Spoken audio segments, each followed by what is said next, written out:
Sometimes we are more eager to serve the church, our community, to feed the homeless than we are to disciple and invest in our own homes, in our own children, in our spouses, in our relatives. And so as a church, we are launching our sermon series entitled Whatever It Takes.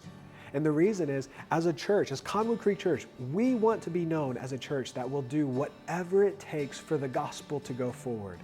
And so as we go through this sermon series, you're going to be challenged, you're going to be encouraged, you're going to be suggested that you partner with the children's ministry or the youth ministry, that you become a host home for D Now, or that you volunteer at VBS, or that you do something in the missions department. And we are going to be challenging you to do whatever it takes for the gospel. But hear me say this: it starts in your homes. Do not overlook your own children. Do not overlook your spouse. If you are more eager to serve the church than you are to serve your spouse, then you need to pause and you need to reprioritize. You see, the Lord has designed the house to work in a very specific way. The parents are supposed to disciple and invest into the children. And even grandparents, their primary role is not just to give trinkets and toys to their grandchildren. The primary role of grandparents is to invest into the next generation.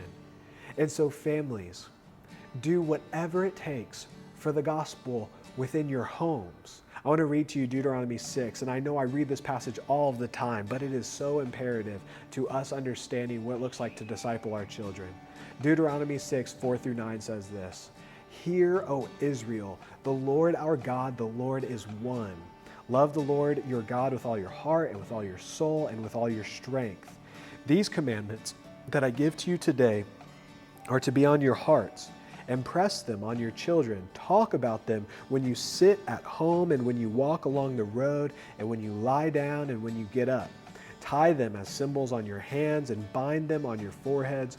Write them on the door frames of your houses and on your gates." Parents, I hope you hear the words of Moses. These commandments that I give to you today need to be on your hearts, and then impress them on your children. God has designed the discipleship of the generations to begin in the home. While I still want you to be involved in children's ministry and to serve in student ministry and to partner with the missions ministry and to feed the homeless, I do not want you to miss discipling and investing in your own children in your own homes.